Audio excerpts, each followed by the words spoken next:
Bueno, les voy a compartir mi escritorio.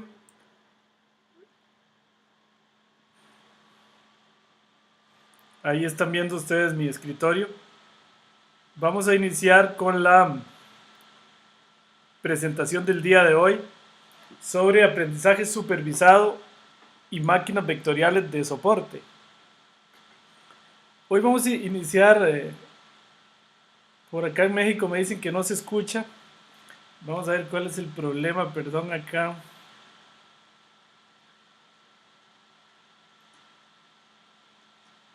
¿Problema? ¿Sí? Sí, yo escucho bien, ¿eh? ¿Sí escuchas Tengo bien? hace rato que no había sonido. Sí, sí, sí, perfecto. Ah, Gracias. ok, bueno. Muy bien, gracias. Entonces seguimos adelante. Les decía que, bueno, hoy iniciamos un curso sobre métodos predictivos, que es uno de los temas más importantes en el campo de la minería de datos, porque se trata de predecir, usando métodos matemáticos y estadísticos, el futuro. Y si uno puede predecir el futuro, eso es sumamente valioso. El curso anterior de métodos exploratorios en minería de datos trataba más bien de lo que se conoce como aprendizaje no supervisado. Es decir, que se ejecutaban métodos de minería de datos sobre la tabla de datos, sobre la base de datos, para ver por sí solitos qué encontraban, para encontrar segmentos o encontrar clúster, pero sin ninguna supervisión. Este curso de métodos predictivos, también conocido como aprendizaje supervisado, es un poquito diferente. En este caso, ya los segmentos no los vamos a buscar, sino más bien que es al revés, son definidos a priori. Por ejemplo, uno podría tener dos grupos, el de fraudes y el de no fraudes. Otro ejemplo podría ser el de buenos pagadores de un crédito o malos pagadores. Y lo que interesa es más bien encontrar un modelo que me logre predecir a futuro si una transacción nueva es, por ejemplo, un fraude o no es un fraude. Si un cliente nuevo va a ser buen pagador o no va a ser buen pagador. Si un candidato empleado va a ser buen empleado o no. Si una persona, ahora que está de moda aquí en Costa Rica, que estamos en las elecciones, va a votar por un candidato o por otro dependiendo de sus características. Entonces esos son los modelos predictivos. Hoy vamos a hablar en general de los modelos predictivos y en particular de las máquinas vectoriales de soporte. Vamos a estudiar en este curso 4 técnicas principales para hacer aprendizaje supervisado, para hacer predicción: las máquinas vectoriales de soporte, los árboles de decisión, los bosques aleatorios, los métodos de potenciación y las redes neuronales. Más bien vamos a estudiar 5 métodos. Adelante.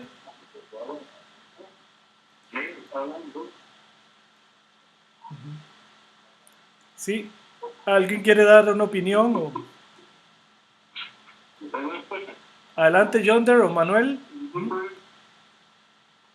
Ok, bueno, ya cerraron. Por favor, les ruego, si no van a hablar, mantener el micrófono cerrado. Eso se hace presionando clic sobre el icono del micrófono que les aparece por ahí para que se ponga en rojo, para que no se nos meta ruido. Y en el momento en que van a hacer una pregunta o quieren hablar, lo presionan otra vez, nada más.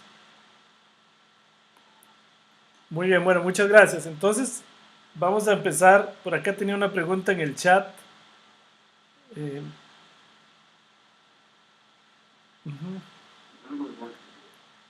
no sé si Mónica me hace una pregunta, pero no la entiendo muy bien. Si un estudiante va a aprobar una materia o no, si eso se puede predecir. Sí podría hacerse una predicción de si un estudiante tiene posibilidades o no de ganar una materia, pero eso habría que hacerlo más con una técnica que estudiamos más adelante en otro curso, que sería con una regresión. Podría hacerse con una clasificación. En este curso vamos a trabajar métodos de clasificación, que de una vez les voy a explicar. Es muy importante para efectos de este curso, bueno, y de todos los cursos, distinguir muy bien los tipos de variables estadísticas que uno se puede encontrar. Fundamentalmente, como ya habíamos visto en el curso anterior, se pueden dividir en variables cualitativas y variables cuantitativas. Las variables cualitativas, que es lo que más vamos a trabajar en este curso, son variables como, por ejemplo, efectivamente si una transacción es fraude o no, si un trabajador es buen trabajador o no, si una persona es joven, muy joven o adulto, pueden ser más de una categoría. Son variables cualitativas donde uno tiene categorías. Pueden ser ordinales o no, puede ser que tengan un orden o no.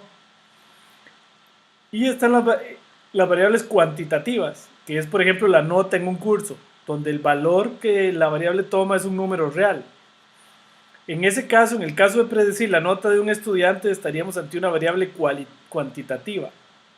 En ese caso se trataría de un problema de regresión, que no es lo que vamos a ver en este curso. En este curso estamos en este mundo de las variables cuantitativas. Aquí se llama clasificación y aquí se llama regresión. Ahora sí podríamos predecir tal vez si hacemos cualitativa la variable nota y la dividimos en tres categorías, por ejemplo, mal estudiante, estudiante regular o buen estudiante. Y de esa manera tratar de predecir en cuál categoría va a quedar. En ese momento la variable se vuelve cualitativa y estaríamos ante un problema de clasificación. Si queremos predecir exactamente la nota como un número, estaríamos ante un problema de regresión. En este curso estamos tratando de predecir variables cualitativas. Por ahí alguien nos tiene el... Ok. Perdón ahí si les cierro el micrófono desde acá, pero es porque se nos mete ruido. Ustedes lo pueden volver a abrir. Bueno, entonces vamos a estar sobre todo, les decía, hablando de variables cualitativas y de problemas de clasificación. En general, los métodos de clasificación requieren de una tabla de aprendizaje, que es donde se genera el modelo. Por ejemplo, esta tabla tiene el reembolso, el estado civil, los ingresos anuales, un ID y una variable que es la que queremos predecir, si es o no fraude. También los modelos de clasificación requieren de una tabla de testing, que es exactamente igual a la tabla de aprendizaje. Nada más que esta se deja reservada, no se usa para el aprendizaje porque la queremos usar para testear o validar si el modelo quedó bien o no. A diferencia de los métodos exploratorios, los que recordarán que estuvieron en el curso anterior, solo se ocupa una tabla.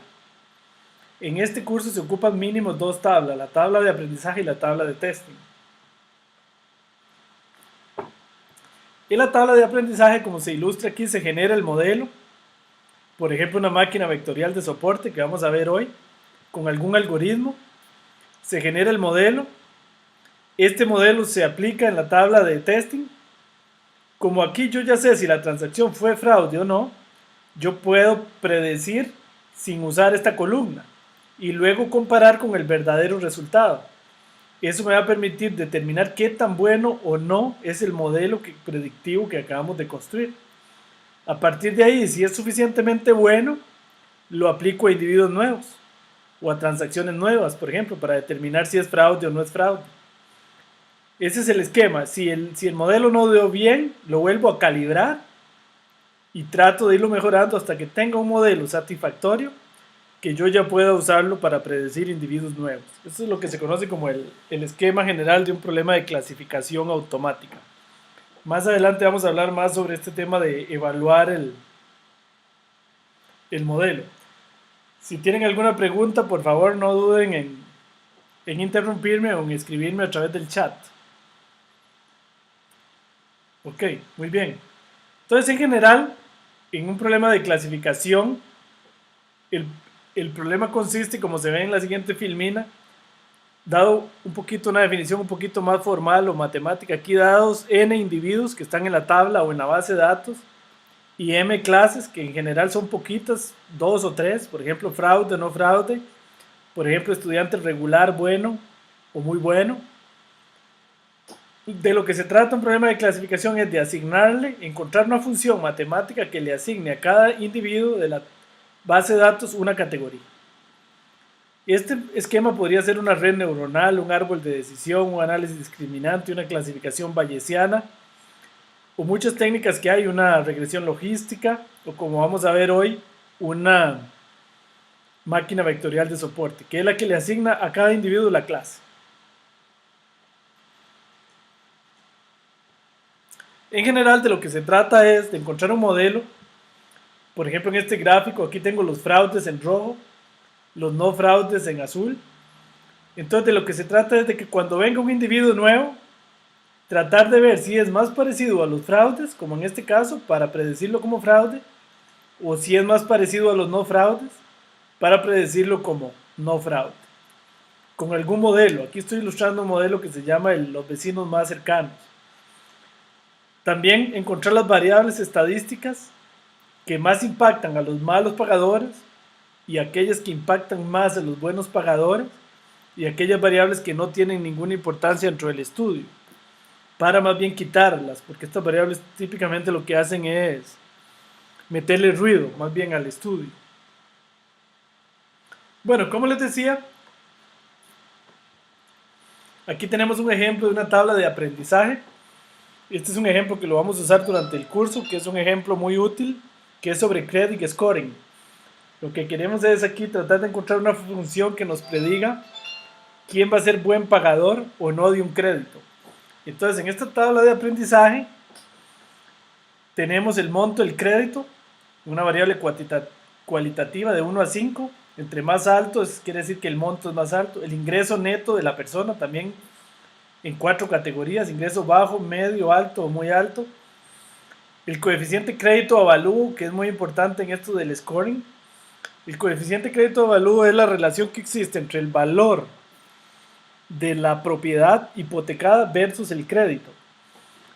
Este es un fenómeno, esta es una variable muy importante porque si el préstamo que yo debo es mayor a la propiedad que está hipotecada, es mucho más probable que yo deje de pagar el crédito.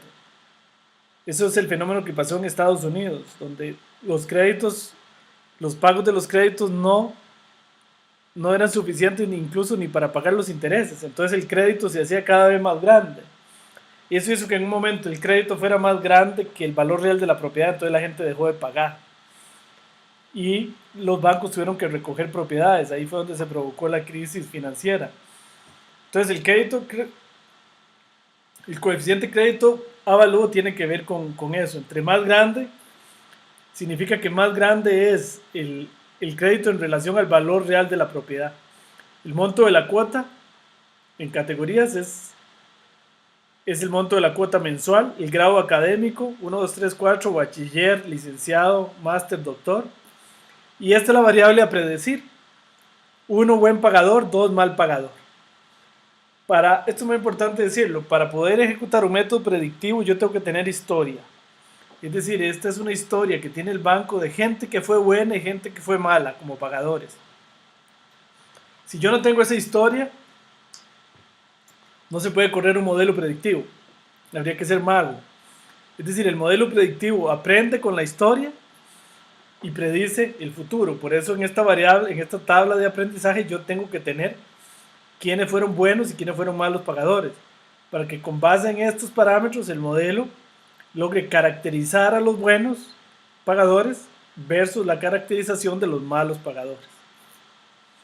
Aquí tengo la tabla de testing, que es exactamente igual a la tabla de aprendizaje, nada más que esta la reservo para testear. Es decir, corro el modelo que generé con todas estas variables sin esta y luego comparo los resultados de la predicción con el verdadero valor. Eso me permite determinar si el modelo fue bueno o malo.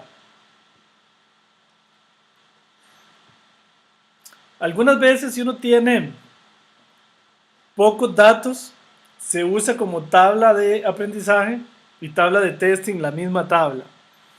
Pero eso no es bueno, porque produce un fenómeno que en inglés se llama el overfitting. O la sobreestimación de los parámetros. Porque evidentemente hay un cierto engaño ahí, ¿verdad? Como aprendo y testeo con lo mismo, el modelo la evaluación del modelo va a tender a ser sobreestimada, es decir, se va a dar más alto de lo que realmente logra predecir. Bueno, y luego este modelo lo aplico a nuevos individuos, en los que ya en efecto no sé si es buen o mal pagador. Esto es lo que yo quiero predecir. En el futuro sabré si el método pegó o no pegó, como decimos en Costa Rica. Pero esa es la idea, ¿verdad? Con el modelo y con una probabilidad lo más certera posible poder decidir si le damos un crédito o no a una persona de acuerdo a la predicción. Bueno, si tienen alguna pregunta hasta ahí, Mónica, adelante.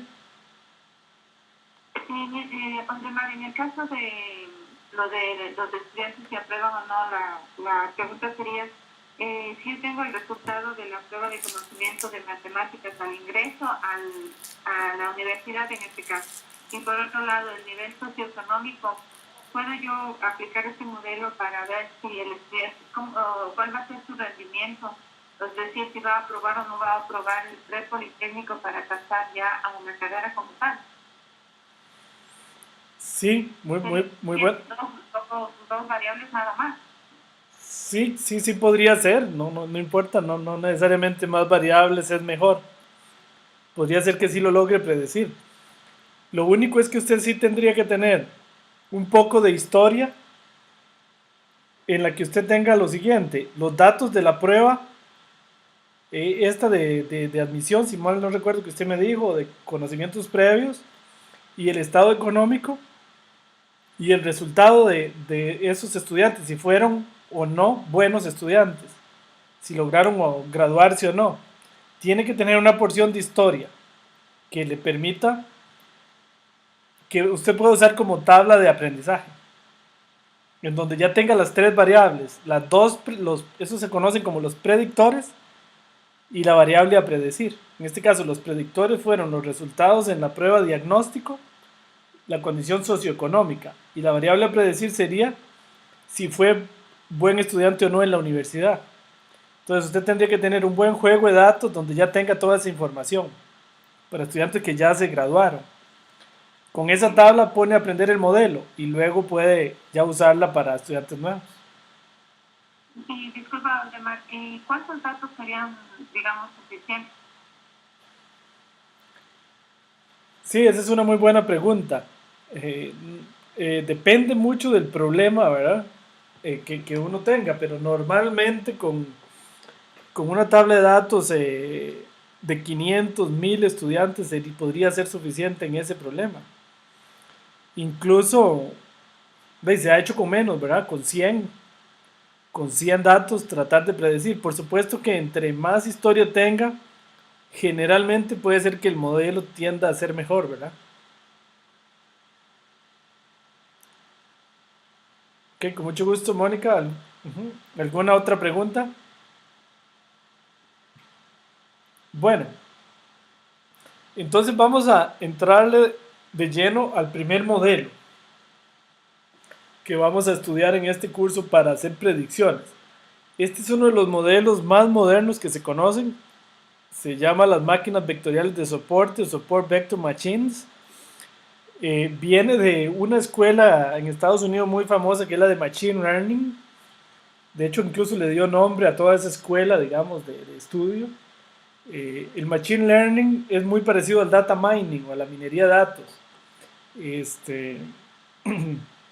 Nada más que los que están en Machine Learning se preocupan un poco más por la eficiencia del método desde el punto de vista computacional, porque el Machine Learning típicamente viene de las escuelas de computación, mientras que la minería de datos o Data Mining se preocupa más por la interpretación y el buen resultado o no. ¿Por qué? Porque la minería de datos normalmente está más en las escuelas de estadística, en donde lo que preocupa más es el resultado estadístico, es decir, si la predicción es buena o no.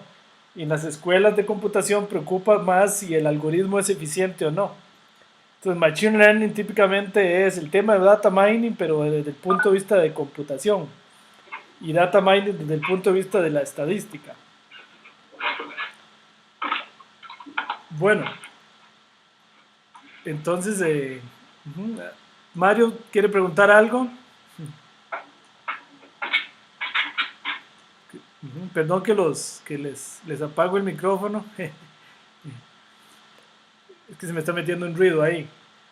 Bueno, entonces las máquinas vectoriales de soporte, uno de los métodos más efectivos que hay para esto, tratan de hacer lo siguiente. Bueno, lo primero es que las máquinas vectoriales de soporte inicialmente fueron diseñadas para problemas de dos clases, aunque se puede aplicar para problemas de más clases. Por ejemplo, aquí separar la clase de los verdes de la clase de los azules, perdón, de los blancos. Supongamos solo, por ejemplo, que estos son los buenos estudiantes y estos son los malos, para ver el problema de Mónica. De lo que se trata las máquinas vectoriales de soporte es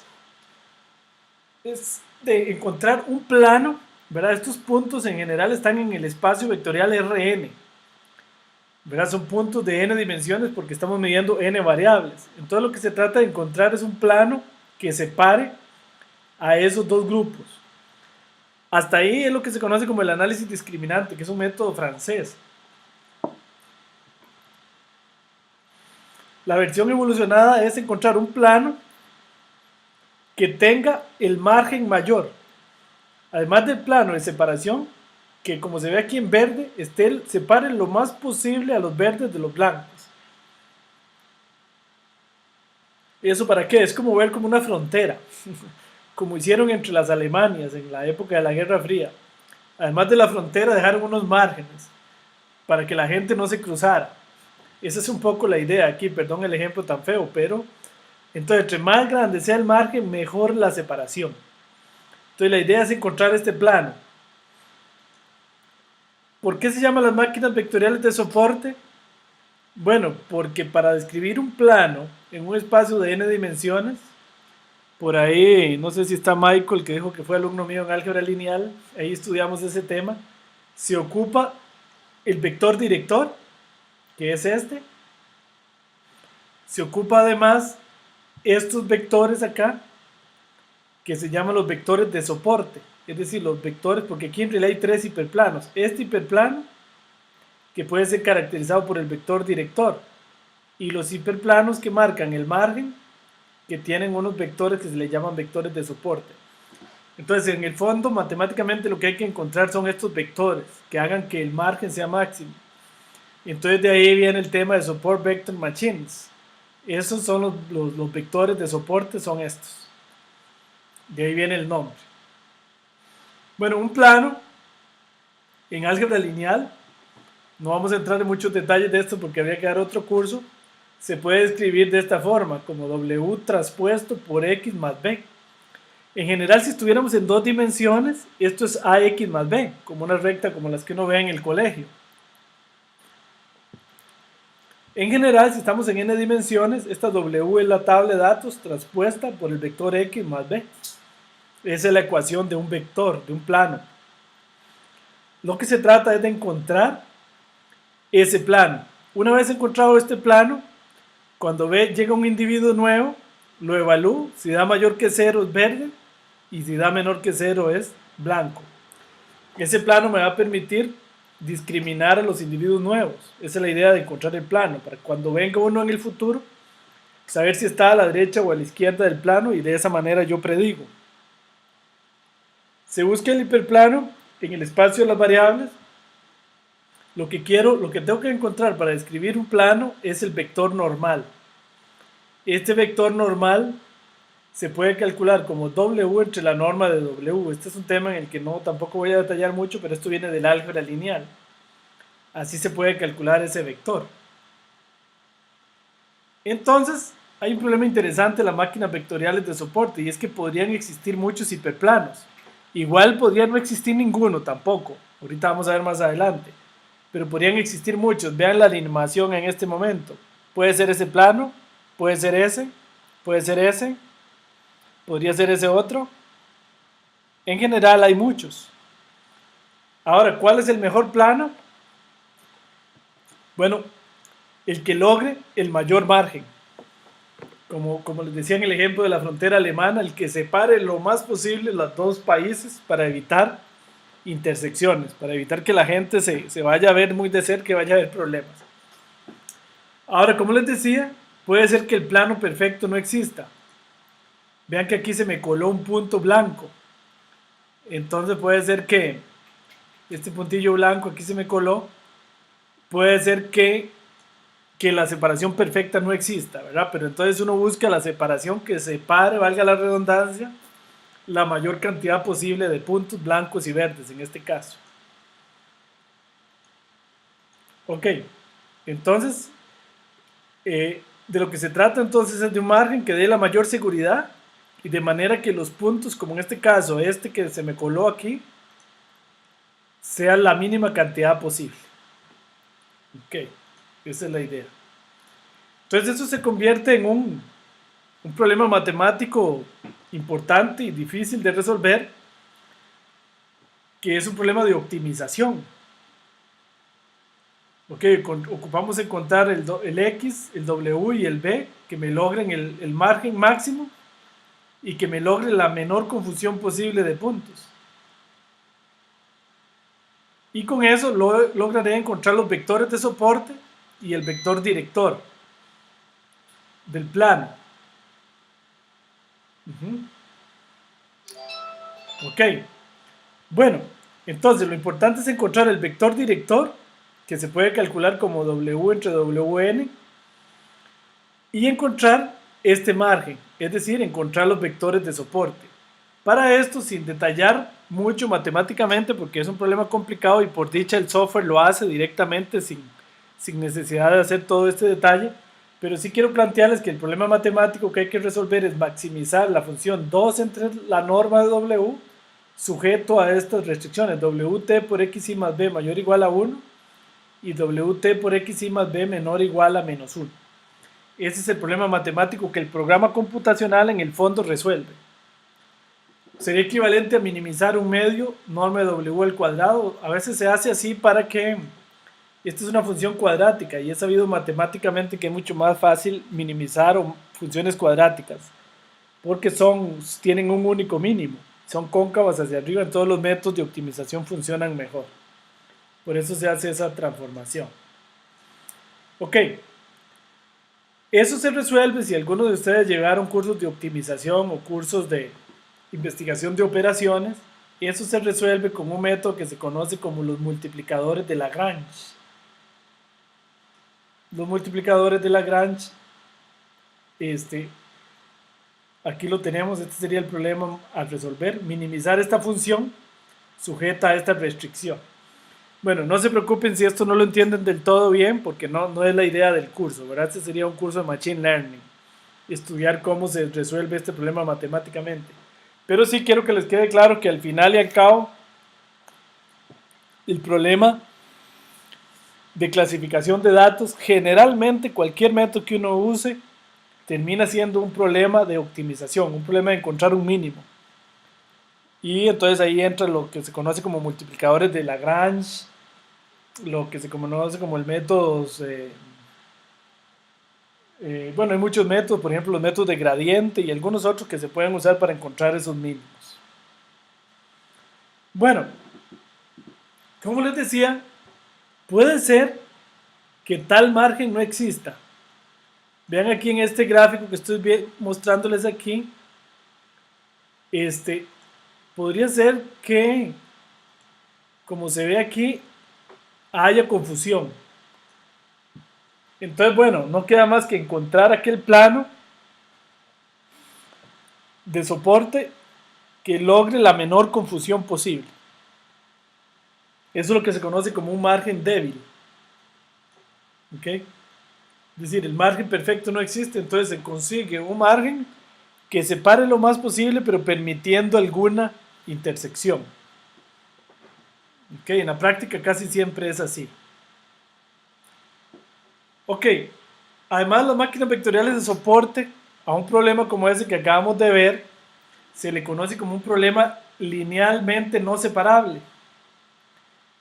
Es decir, por ejemplo aquí, si estamos solo en una dimensión, este es un problema linealmente separable. Porque aquí están los azules, aquí están los rojos, y yo los logro separar aquí con este punto, linealmente separable. Okay, pero este segundo problema no es linealmente separable. Porque observen que si yo hago la separación aquí, de este lado me quedan rojos y azules. No hubo separación perfecta. Luego, si hago la separación, perdón, ahí lo separé un poquito mal. Si hago la separación aquí, entonces aquí me quedan rojos y aquí azules y rojos. Es decir, tal separación perfecta no existe. Entonces, ante ese hecho, las máquinas vectoriales de soporte trasladan los datos de dimensión. Aquí estaríamos en una dimensión. Uno puede trasladar esos datos, como estoy viendo aquí ahora, con una función parabólica, por ejemplo, a 2 dimensiones.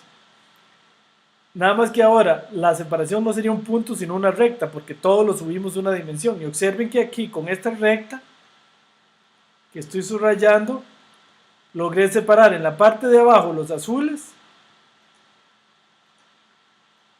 aquí estos, y en la parte de arriba los rojos. Entonces no eran separables en una dimensión, pero en 2 dimensiones sí. ¿Qué hice para transformar esos datos en estos? Le aplicó una función cuadrática.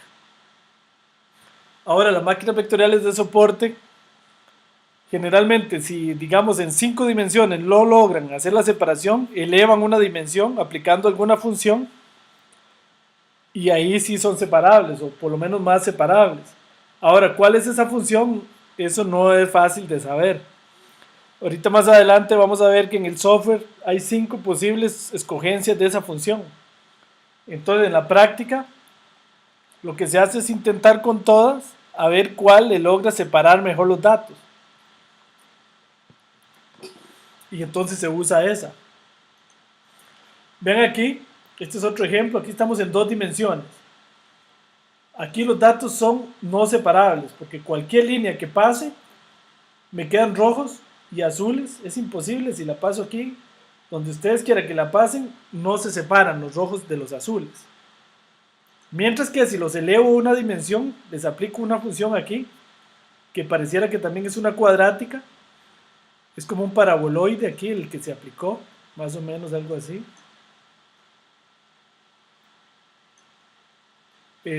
Ahí sí se logran separar. Aquí logré encontrar el plano, como les estoy indicando, que separa en la parte de abajo los rojos y en la parte de arriba los azules. No eran separables en 2 dimensiones, pero sí eran separables en 3 dimensiones. ¿Cuál es el tema aquí difícil? Bueno, la pregunta que haría cualquiera es cuál es esta función, ¿verdad? Que hace esa magia. Como les decía, pues pueden haber muchas opciones. El software lo que hace, tiene predeterminadas 5 o 6 funciones, si mal no recuerdo, para tratar de hacer esa transformación. Y lo que uno puede hacer es ver cuál funciona mejor con los datos para usar esa con un proceso de validación cruzada que lo vamos a ver hasta el 4.º curso cómo es que se hace. Aquí Manuel me pregunta, ¿es un tema de transformaciones lineales? Sí, sí, sí, podrían ser transformaciones lineales, aunque también podrían ser no lineales, ¿verdad? Las transformaciones lineales ahorita vamos a ver que son algunas que funcionan bien, pero esta función phi podría ser no lineal también. Podría ser como en este caso que pareciera que lo que se aplicó más bien es una función cuadrática.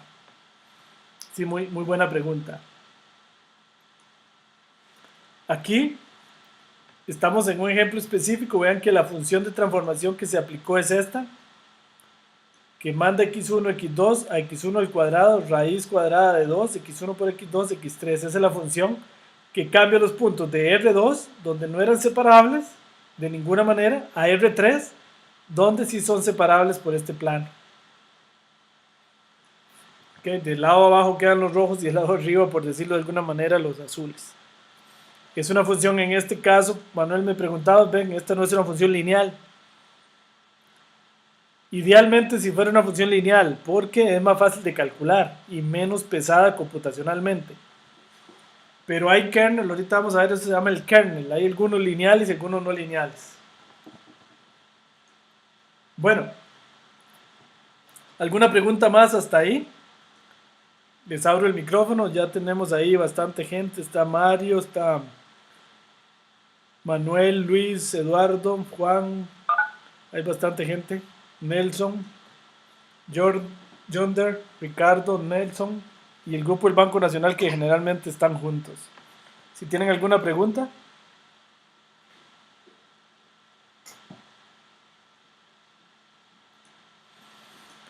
Bueno, Entonces, voy a mostrarles ahora cómo se corre el software Reitel, que es el que vamos a usar para los métodos predictivos en este curso. Aquí se me está entrando una llamada telefónica, disculpen. Entonces vamos a ver cómo se usa Reitel. Vamos a usar como primer ejemplo en este curso una tabla de datos muy famosa llamada IRIS, que fue propuesta por el mismísimo padre de la estadística, el profesor Fisher. El IRIS es una tabla de datos que trata de clasificar las flores en tres tipos: en setosas, virgínica o versicolor. Son tres tipos, que sería esta la variable a predecir el tipo de flor que es, con base en el sépalo, en el largo del sépalo, en el ancho del sépalo, en el largo del pétalo y el largo y el ancho del pétalo. Es así una flor. Este es el pétalo, este es el largo del pétalo, este sería el ancho. Y el sépalo es la parte que está acá, tengo entendido. Bueno, yo no soy biólogo, pero dicen que eso es lo que mide el largo y el ancho, como la parte verde de la flor.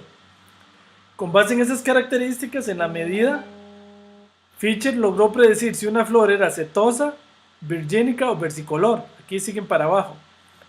Este es lo que se llama un ejemplo de testing, porque Fisher logró ver, como estamos viendo en este gráfico, en dos dimensiones, que es muy separable.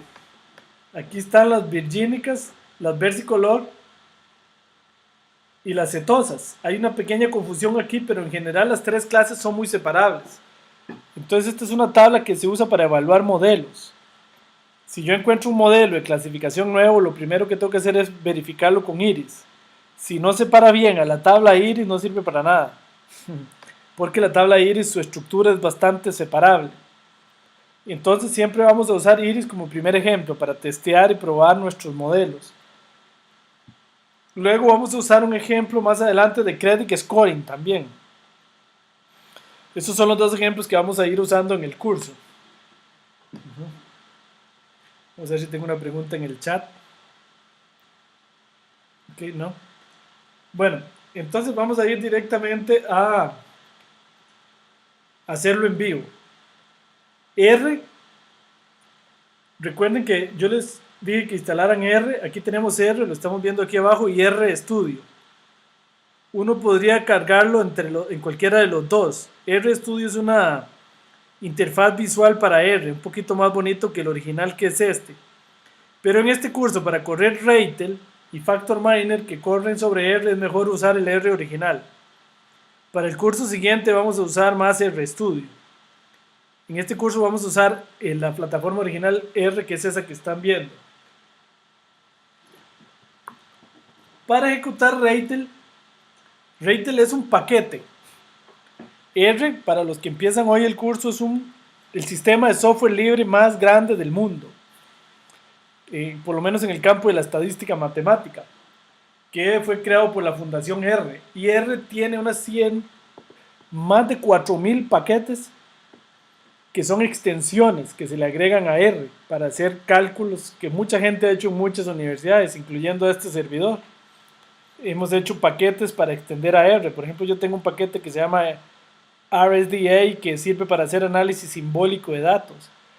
Entonces, un paquete adicional de R se carga de la siguiente manera. ¿Qué es lo que vamos a hacer? Reitel es un paquete adicional a R que lo hizo el famoso profesor Graham Williams, como vimos en el curso pasado. Entonces uno tiene que cargar el paquete con el comando library y le pongo el nombre de la librería, que en este caso se llama Reitel.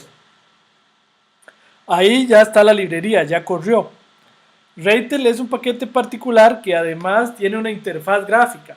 Entonces, para correr la interfaz gráfica de Reitel, se corre este comando, Reitel.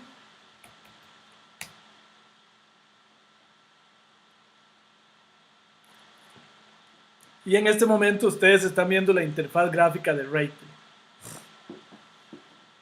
Bueno, como aprendimos en el curso pasado y le indiqué un poco a los que llegaron nuevos al curso, en este curso vamos a hacer archivos CSV. Un archivo CSV no es más que un archivo de texto como este que estamos viendo en pantalla, separado por... Siempre tiene que tener un separador de campos, por ejemplo en este caso el separador es punto y coma, y un separador decimal, que en este caso es punto. Eso es todo. El separador puede ser el blanco, podría ser un guión, pero lo más recomendable es que sea punto y coma. El blanco genera muchos problemas porque a veces las palabras tienen blancos. Entonces es mejor el punto y coma, que es más neutro. Y el punto o la coma para el decimal, dependiendo del idioma en el que uno tenga la computadora. En mi computadora está más en punto porque yo la tengo en inglés, pero en español normalmente es coma. ¿Cómo se genera un CSV? Bueno, en el curso pasado vimos que se pueden generar a través de Excel. Aquí estoy viendo este archivo con el Notepad++. Uno puede ver los archivos de texto con el Notepad normal de Windows, que es este. El problema del Notepad normal de Windows es que no admite archivos muy grandes. Entonces les recomiendo instalar el Notepad++, que permite archivos de texto mucho más grandes. ¿Dónde lo pueden encontrar? En la página de Promidad. Les voy a mostrar ahí. En la página de Promidad,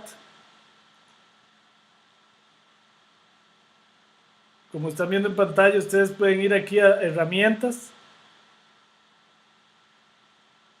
bodega de programas,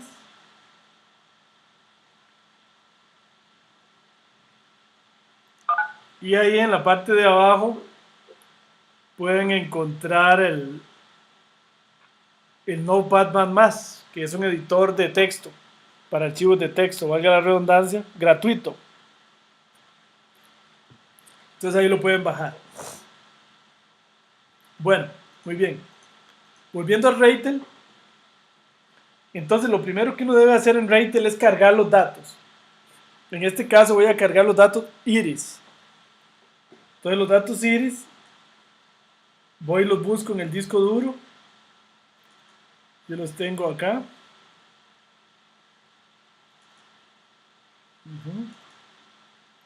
Datos, entonces voy a cargar los datos iris.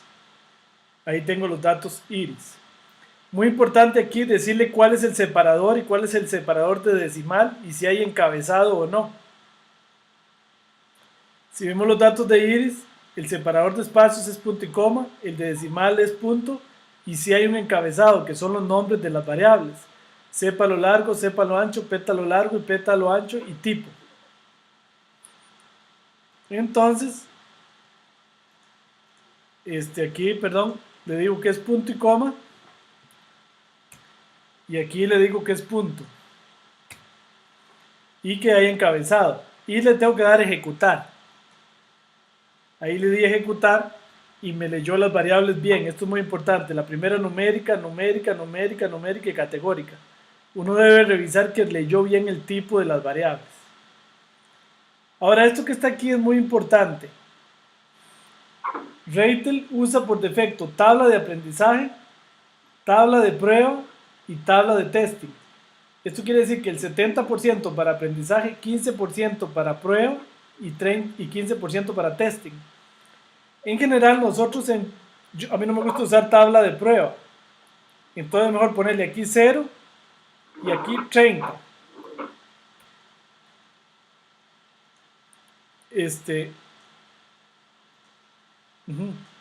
0 y 30. Esto quiere decir que voy a usar el 70% de los datos para aprender y el 30% para testing, y para prueba no voy a usar nada. Generalmente de esta manera es como lo vamos a correr. Entonces yo cambio esto aquí y tengo que volverle a dar a ejecutar.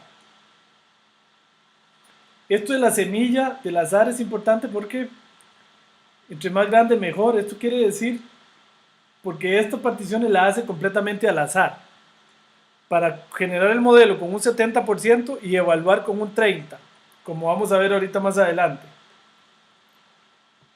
Luego me voy a modelo, selecciono Support Vector Machines. Aquí hay árboles de decisión, bosques aleatorios, potenciación, regresión lineal, redes neuronales, supervivencia y todos. Hoy vamos a usar Support Vector Machines. Entonces le doy a ejecutar y ahí me construyó el modelo. Tenemos 51 vectores de soporte el error cometido es del 1% y duró 26 segundos. Este es el error en training, en la tabla de aprendizaje, pero este error siempre está sobreestimado.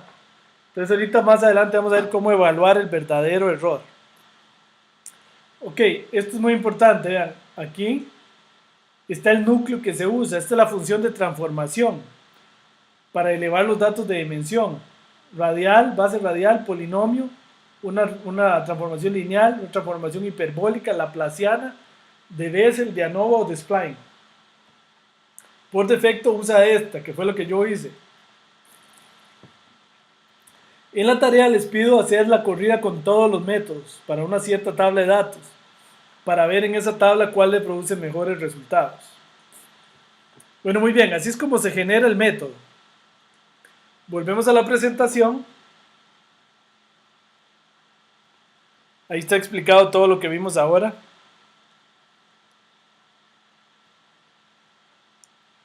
Ahora vamos a ver un tema importante y es cómo evaluar la calidad. Cómo saber si el modelo que acabo de construir quedó bien construido o es bueno o suficientemente bueno. Más adelante, hoy no, en la cuarta clase les voy a explicar cómo evaluar individuos nuevos. Eso todavía hoy no lo vamos a ver. Hoy solo vamos a ver cómo generar el modelo y cómo evaluar si quedó bien o no, o cuál es la calidad del modelo. Entonces, para la calidad del modelo se usan dos cosas: la matriz de error o la matriz de confusión y la curva ROC. Ok, vamos a ver la matriz de confusión, que a la gente siempre le hace gracia a esto. Por cierto, se me olvidó, les voy a dar la palabra si tienen alguna duda con Rachel, con lo que hice antes de entrar a este tema.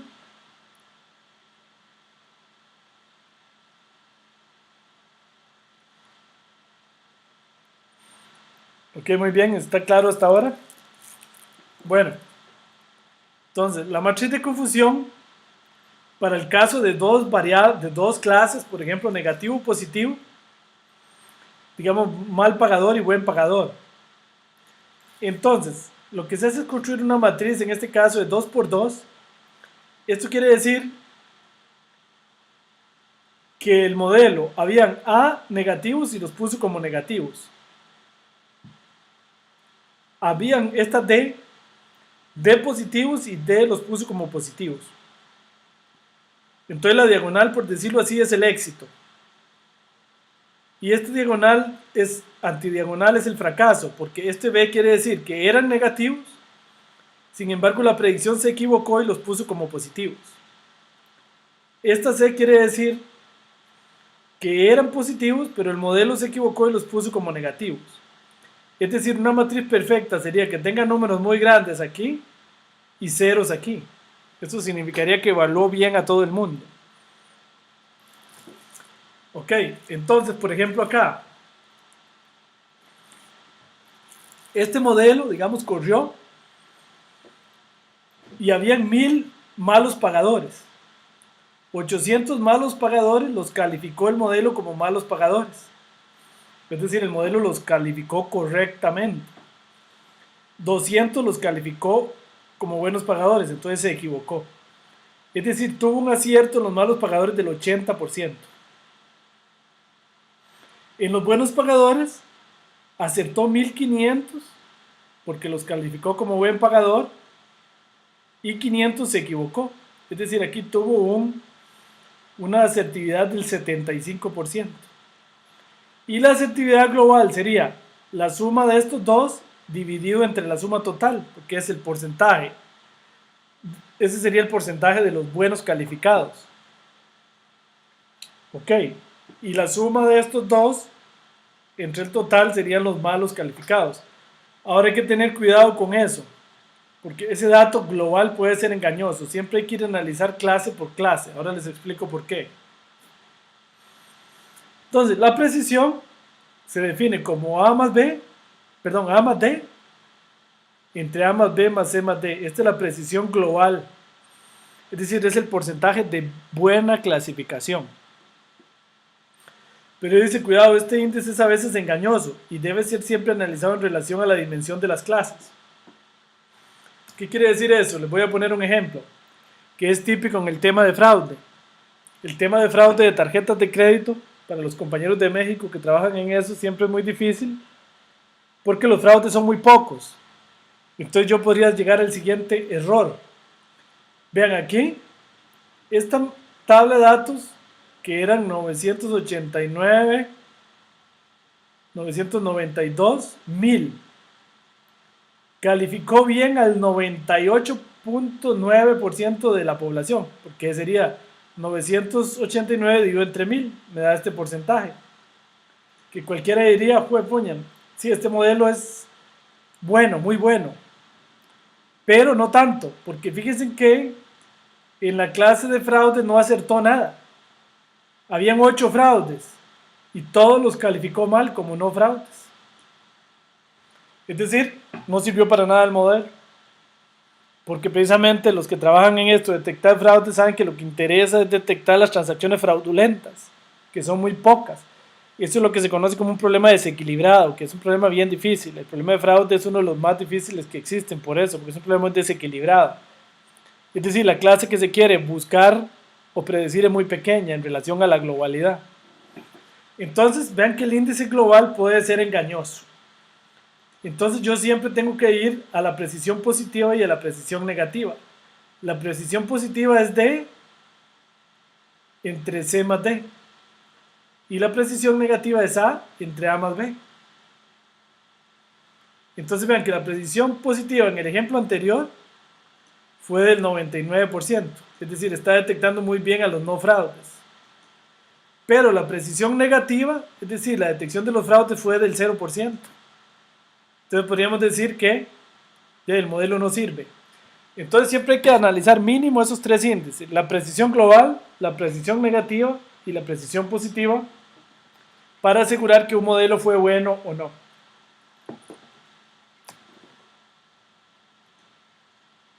Ok, aquí están los falsos positivos. Es otra unidad que es B, entre A más B, es decir, que los califica como positivos, pero no eran positivos, eran negativos. A eso se le llaman los falsos positivos. Los falsos negativos es C entre C más D, que son aquellos que calificó como negativos, pero en realidad eran positivos. Asertividad positiva, asertividad negativa son otros índices que se definen. Ok, ¿alguna pregunta hasta ahí? Si tienen alguna pregunta o comentario.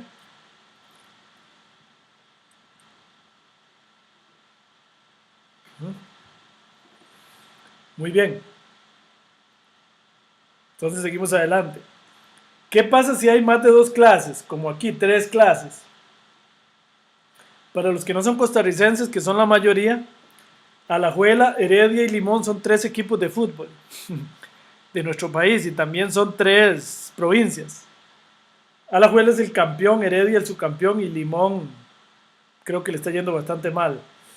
Pero bueno, aquí esta tabla trata de predecir la afinidad deportiva. Esto es una tabla de confusión, una matriz de confusión para un modelo predictivo sobre la preferencia sobre el equipo. Aquí estamos viendo que entre los alajuelenses predijo 5 bien, 5 alajuelenses, y los predijo como alajuelenses, pero predijo 3 mal, 3 como heredianos. Entonces esa predicción es más o menos buena, ¿verdad? De cada 8 predice 5 bien y 3 mal. En los heredianos, la predicción es 3 los predijo bien, porque eran heredianos y los predijo como heredianos, pero 2 los otros 3 los predijo mal. Entonces en los heredianos la predicción es pésima. Es como tirar una moneda, porque la mitad la predijo bien y la mitad mal. Dentro de los limonenses, la predicción sí fue buena, porque me predijo 11 bien, 2 mal y aquí 0 mal. Es decir, de cada 13, 11 bien. Entonces la predicción es buena. En los limonenses y en los alajuelenses regular, y en los heredianos pésimo. Y en general la predicción es regular, porque la diagonal es bastante grande relativa a toda la matriz. Entonces la predicción es en general buena, regular para alajuelenses, mala para heredianos y buena para limonenses. Entonces el modelo será bueno o malo dependiendo de qué ando yo atrás. Y lo que más interesaban eran los limonenses, pues no es tan malo el modelo. Pero si lo que más interesaban eran los heredianos, el modelo no sirve. Ok, si lo que más interesaban eran los alajuelenses, el modelo es regular. Un modelo bueno para los compañeros de México, de MITEC, que trabajan en el tema de fraude, es aquel que detecta mucho fraude, pero también tiene que generar falso positivo o bajo. Porque si genera mucho falso positivo, eso quiere decir que está calificando como fraude muchas transacciones que no son fraude. Entonces no sirve tampoco, porque se mandarían muchas alertas, lo cual no es adecuado en ese problema. Bueno, aquí están los índices que les acabo de mencionar. Vamos a ver cómo se calcula la matriz de error en Ratel. Vamos de nuevo a Ratel. Ok. Para hacer la matriz de error en Ratel hay que ir a esta pestaña que estoy señalando aquí que se llama evaluar. La pestaña de evaluar, como pueden ver acá, aquí está la matriz de error. Entonces, yo puedo evaluar, aquí me está diciendo, puedo evaluar en la tabla completa o en prueba. En la tabla completa no es adecuado porque se produce overfitting o sobreestimación. Yo voy a evaluar sobre la tabla de prueba, porque esa no la usé para construir el modelo. Entonces ahí sí me va a dar el verdadero o un error bastante cercano al error verdadero que cometería el modelo. Entonces simplemente support vector machines aquí, matriz de error y prueba. Le doy a ejecutar y me dice aquí en términos absolutos y aquí en términos porcentuales. Vean que aquí están las flores de iris, setosa, versicolor y virgínica. Predice muy bien. Vean que en las setosas de 14 predice 13 bien. En la versicolor 16 todas las predijo bien. Y en las virgínicas 14 bien y una mal. Entonces vean que la diagonal es muy grande y el resto de la matriz muy pequeño. Y aquí están términos porcentuales. El 29% aquí bien, el 36% aquí bien, el 31% aquí bien. Es decir, tuvo una asertividad del 37, 67 más 29 casi del 100%, del 96% y un 4% de error. O sea que el modelo es bastante bueno. Ok, muy bien, eso es la matriz de error. ¿Cómo se hace en Rater? Que este es un gráfico que después vamos a ver en el próximo curso cómo se hace. Esto no se hace con Ratel, esto hay que hacerlo desde la consola, donde se ve la separación que logramos. Vamos a ver otro ejemplo que es el ejemplo de scoring de crédito que les explicaba al principio. Este es un ejemplo real y es un ejemplo difícil también como el de, no tanto como el de fraude de tarjetas, pero sí difícil porque también es desbalanceado. La mayoría de clientes de un banco por dicha son buenos pagadores y la clase de malos pagadores es más pequeña. Entonces es difícil de detectar. Aquí la gran diferencia que tenemos es que tenemos dos archivos físicos, uno para testing y otro para aprendizaje, en dos archivos. Entonces eso es importante, ya están separados la tabla de testing y la tabla de aprendizaje. En el ejemplo de Iris anterior yo le dije al sistema que hiciera la separación al azar. Aquí no, aquí yo ya la tengo hecha en archivos. Entonces, eso es lo que les voy a mostrar cómo se hace en Ratel si la tengo separada en archivos. Ok, aquí les muestro, esta es la tabla de crédito. Yo tengo una tabla, muestra de aprendizaje y créditos de 2.500 personas. Y tengo otra tabla, les voy a poner aquí. Bien, tengo una de aprendizaje de 2.500 y una de testing de 2.500. Entonces voy a usar la mitad para aprender y la mitad para testear. Y en archivos físicamente separados. Entonces vamos a hacer eso en Ratel. Volvemos a datos. Voy a cargar el archivo de aprendizaje, que es muestra de aprendizaje crédito de 2.500. Voy a ver aquí en el editor cuál es el separador, es punto y coma. No hay decimales, pero podemos usar el punto. Te lo voy a decir punto y coma y punto, y le voy a dar ejecutar, me dice que si lo sobrescribe, le digo que sí, ahí está. Me leyó bien las variables, todas son numéricas.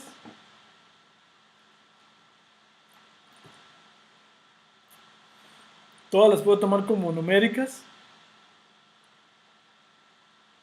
excepto esta que es categórica, que es la que quiero predecir. Ok, ahora hay un detalle aquí. Yo le voy a decir que no haga partición, porque esto es cuando yo voy a separar dentro del programa la tabla de aprendizaje y de testing. Aquí está separada físicamente. Entonces desactivo la partición al azar y vuelvo a darle ejecutar. Para que no se les olvide volverle a dar ejecutar, porque si no esto queda mal. Ok, luego me voy a modelo. Le voy a decir que haga una máquina vectorial de soporte con radial basis. Y le doy ejecutar. Usó 634 vectores de soporte porque este es un problema más grande, la tabla de datos. 93 segundos duró. Y el error fue del 6% en la tabla de training. Se ve bajo, ese es el error global. Ok, entonces ahora me voy a evaluar el modelo. Aquí para evaluar el modelo debo cargar la tabla de testing, que la tengo en otro archivo. Entonces le voy a decir que está en un archivo CSV también. Me voy y lo cargo. Entonces voy a ir a traerla. Aquí la tengo en datos. Es el archivo muestra de crédito test, ven, muestra 3 créditos de 2500, ven, entonces la tabla de testing la tengo en un archivo aparte. Ok, y ahora sí, support vector machines, en este archivo, matriz de error, le digo que la calcule, le doy a ejecutar. Entonces vemos que el error global es del 6%, lo cual es bajo, pero en el no, en los no pagadores, de cada 14 detecta 9 bien y 5 mal. Y de los sí pagadores, de 86 me detecta 85 bien y 1 mal, porcentualmente. Esto es porcentualmente. Esto es en números absolutos y esto es porcentualmente. Es decir, el modelo es regular. Tomando en cuenta que el modelo de scoring es difícil, esta no es una predicción tan mala, porque el error global es bajo. Y está detectando bastantes no, que en este caso lo que interesa es buscar el mal pagador. Eso es lo que le interesa a un banco.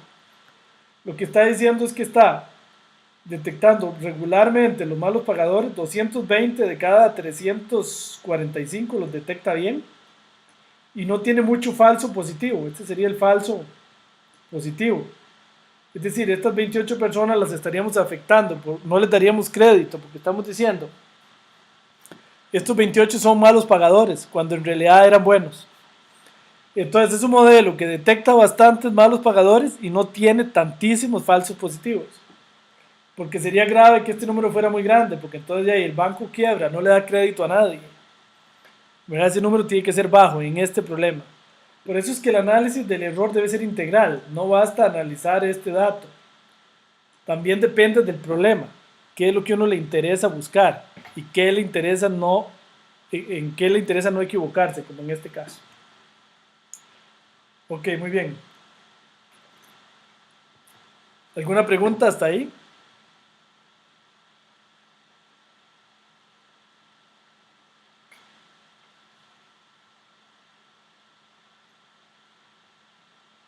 Ujú.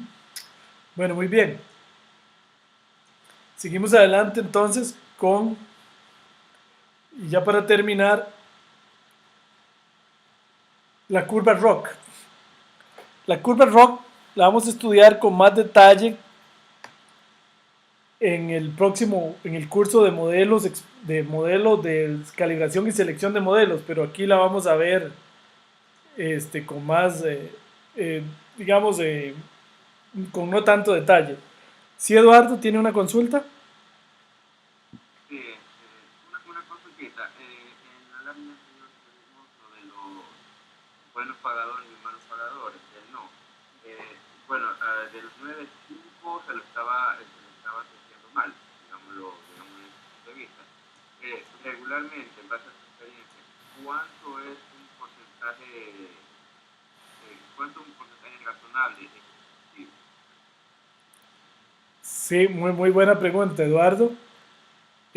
Fíjese que la pregunta en general es difícil de responder, porque hay problemas donde este resultado, por ejemplo, para el tema de la iris sería muy malo, pero para el scoring de crédito es bueno, relativamente bueno, porque es un problema muy difícil, muy desequilibrado.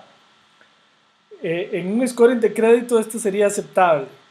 De hecho, estos son datos reales, no es un ejemplo ficticio, son datos reales. Además, aquí usamos mitad y mitad. Hubiese sido mejor usar 80% para aprender, tal vez, y 20% para testing. Y no hemos calibrado el modelo. Calibrar el modelo podría ser, por ejemplo, aquí empezar a ver cuál de estos funciona mejor y tal vez logremos mejores resultados. Ahora, en general no hay una respuesta para su pregunta, cuánto es aceptable o cuánto no, depende del problema. En este problema es importante que este número sea grande y este sea pequeño. ¿Por qué? Porque yo quiero detectar muchos malos pagadores, pero con falso positivo bajo, para no afectar mucha gente, porque si a todo el mundo le dice que no, uno podría decir, la poña, este modelo es perfecto, porque no falló nunca, a todos los malos pagadores los detectó, de ahí sí, pero no dio ningún crédito, ¿verdad? A nadie le dio crédito, entonces eso tampoco sirve. Entonces, en general, digamos, saber un porcentaje que es aceptable o no depende de la problemática, ¿verdad? Después vamos a ver en el curso de calibración y selección de modelos, eso es lo que se estudia. Cómo encontrar el mejor modelo posible que existe para los datos que uno tiene. Entonces decir, bueno, tranquilamente estoy usando el mejor modelo que se podía construir para estos datos. Ven, por lo menos hasta lo que la ciencia ha avanzado hasta hoy, no podría ser nada mejor. Entonces ya usted puede estar tranquilo en ese sentido, ¿verdad? De que está con un modelo lo mejor posible. ¿Sí? ¿Le queda claro, Eduardo? Bueno, con gusto. Bueno, entonces para terminar les decía que la curva ROC es este gráfico que tengo acá. La curva ROC, una curva ROC perfecta sería una que pega aquí exactamente. Es decir, entre más cercana a este eje y a este vaya, si quedara como lo acabo de pintar sería un modelo perfecto. Y se mide el área en la curva ROC, lo importante es cuál va más arriba y también cuál es esta área que está bajo la curva, toda esta área. Entre más grande esa área, mejor. Significa que la detección es mejor. Por ejemplo, aquí el área fue del 88%. Entonces, eso es lo que interesa. Vamos a hacer la curva ROC para el ejemplo de scoring. Les aclaro que la curva ROC solo se puede hacer para problemas binarios, es decir, donde hay solo dos categorías. Por ejemplo, el que acabamos de ver, donde hay buenos y malos pagadores. No se podría hacer la curva ROC para el problema de las flores, porque hay tres categorías. Setosas, virgínicas y versicolor no se puede hacer ahí, solo para problemas binarios. Entonces vamos a hacerla para terminar con Rater. Entonces aquí le voy a decir que haga la curva ROC. En la pestaña evaluar, le digo que haga la curva ROC y le doy a ejecutar. Que ahí está la curva ROC para Support Vector Machines, para esta tabla de datos. Ok, además nos dice aquí, si nos vamos acá, que el área bajo la curva fue 87%. No es tan mala. Entonces, para terminar, ¿para qué sirve eso? Vean, por ejemplo, me voy a modelo. Voy a decirle que haga un árbol de decisión para estos mismos datos. Luego vamos a ver qué es un árbol de decisión en otra clase, pero nada más voy a correr el modelo hoy. Le doy, hice un árbol de decisión. Me voy a ir a evaluar. Entonces voy a hacer la curva ROC para el Support Vector Machines y para el árbol de decisión. Porque quiero determinar cuál método es mejor. Le doy a ejecutar y aquí quedó en rojo árboles de decisión y en celeste Support Vector Machines. Pareciera ser mejor el árbol, pero lo que me determina con certeza absoluta cuál es mejor es el área. Vamos a ver cuál es el área. Aquí está. El área para árboles de decisiones es 90%. Y para Support Vector Machines, 88%. O sea que en este modelo sí está funcionando mejor el árbol de decisión. ¿Ok? Entonces, muy bien.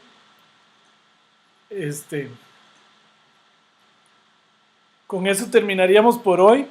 Si alguien tiene alguna pregunta o comentario.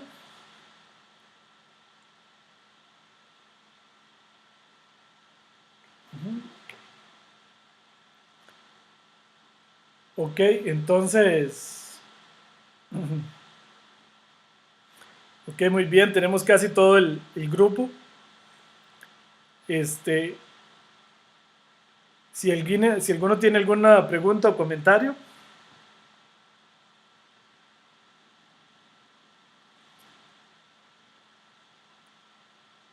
Ok, muy bien.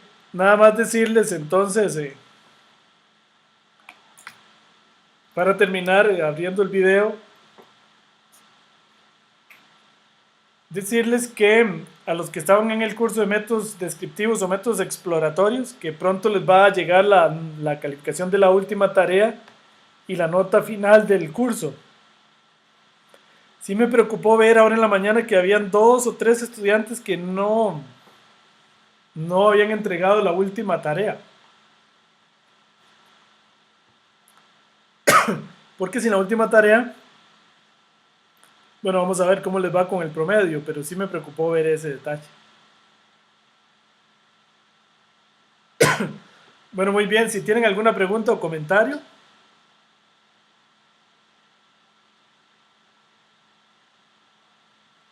Si no, entonces, bueno, agradecerles la participación el día de hoy. Decirles que esta clase aparecerá en el aula virtual en unas 5 horas, por aquello que quieran volverla a ver, o aquellas personas que no pudieron participar. Entonces, bueno, muy bien, un saludo desde Costa Rica a todos. Un gusto verlos y nos vemos de hoy en 8. En el aula virtual están todos los materiales, está la tarea, están los datos. Cualquier duda, por favor, colóquenla en el foro. Ahí vamos a estar pendientes para ayudarles. Muchas gracias, nos vemos, hasta luego.